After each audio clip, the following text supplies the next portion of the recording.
여러분 안녕하십니까? 이어서 광주 MBC 뉴스데스크입니다.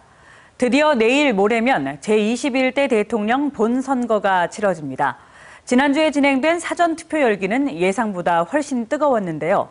특히 광주와 전남은 전체 유권자의 절반이 사전투표에 나서며 투표율 기록도 사상 최고치를 갈아치웠습니다. 이렇게 높은 사전투표율은 무엇을 의미하는지 주현정 기자가 살펴봤습니다. 사전투표에 나선 지역 유권자들. 이틀 모두 평일이라는 악재가 무색하게 이날만을 손꼽아 기다렸다는 반응입니다. 오늘만 기다렸지. 투표를 해서 하루빨리 당선돼서. 첫 투표가 이렇게 빨리 다가올 줄 몰랐는데 생각보다 대선이 빨라져서 기대하고 투표하러 왔습니다. 투표장으로 향할 무언가가 작동하면서 전남과 광주의 사전투표율은 전국에서 가장 높았습니다. 사전투표 사상 최고치입니다.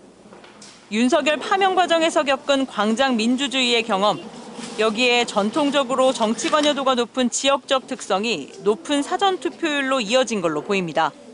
단 한 표로도 선거 결과를 바꿀 수 있다는 기대감과 정치 참여 효능감이 유권자들의 발길을 투표소로 이끌었습니다.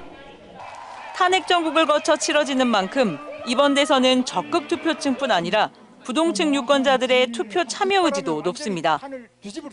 평소에는 제가 그렇게 정치에는 많은 관심은 없지만 우리나라 대선에 있어서는 꼭 투표권을 행사를 해보고 싶습니다. 누가 당선되느냐에 따라 국정 운영 방향이 현저하게 달라진다는 경험치가 쌓인 것도 이유 있는 최고 투표율을 설명합니다. 그동안 불안해서 대선을 많이 기다렸던 것 같습니다. 관건은 이 사전투표율이 6월 3일 본투표에 얼마나 영향을 미칠지입니다. 내란 심판 대 권력 견제라는 비교적 단순한 구도의 대선이라는 점에서 더 많은 유권자들이 선택에 나설 것이라는 분석에 힘이 실립니다. 고민하는 유권자들로 하여금 사전투표율이 높을 경우에 나도 참여를 해야 되겠다라고 하는 그런 유인 효과가 있을 수 있다고 생각을 하고요. 민주주의를 회복해야 된다라고 하는 그런 도덕적인 규범적인 차원에서의 의지가 이번 투표에서의 높은 참여.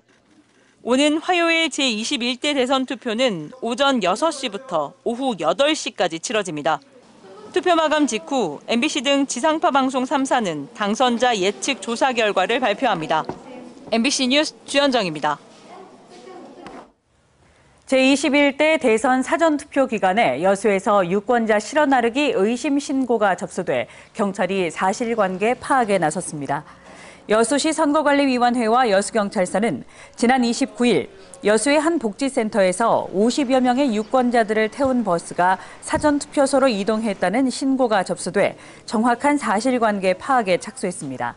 선관위는 선거인에게 임의로 교통 편의를 제공하는 것은 선거법 위반에 해당한다고 밝혔습니다. 전남에서는 학생들이 독서를 바탕으로 얻은 지식을 국내외 탐방을 통해서 실천해보는 독서 인문학교 프로그램이 지난 2015년부터 운영되고 있습니다. 어엿한 사회인이 된 졸업생들이 후배들과 만난 자리에서 교실 밖에서 보냈던 시간의 중요성을 강조했습니다. 서희령 기자입니다. 서촌에 있는 시인 윤동주 하숙집터 앞이 학생들로 북적입니다. 길 위의 인문학을 주제로 전남 독서인문학교 학생들이 문화 탐방에 나선 겁니다.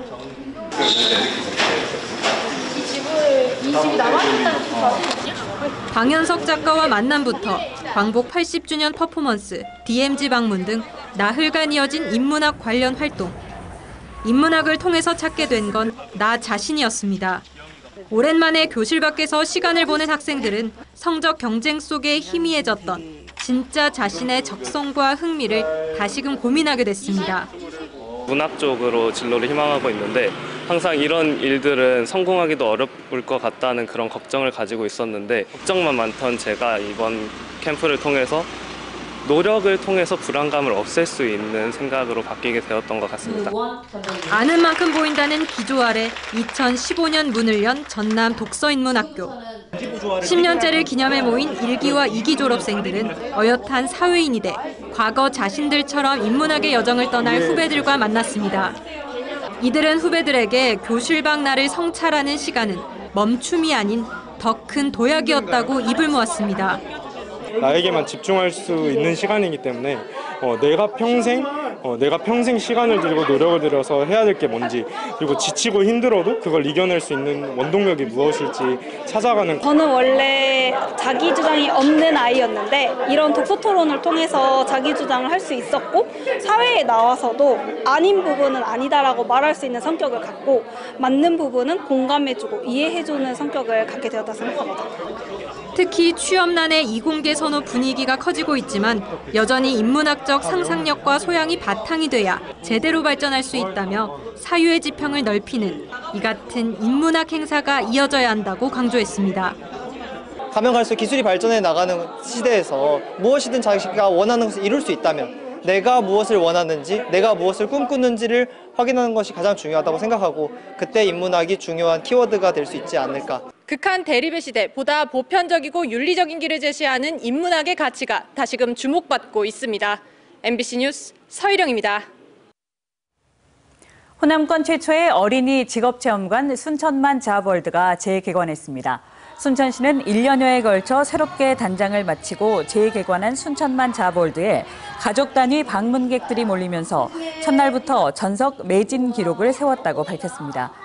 이번에 새롭게 단장에 개관한 순천만 자아월드는 미래기술체험관, 예술창의체험관, 공공안전체험관 등 3개 테마로 구성돼 아이들이 미래 직업을 놀이처럼 체험하면서 꿈을 키워나갈 수 있는 공간이 될 것으로 기대됩니다.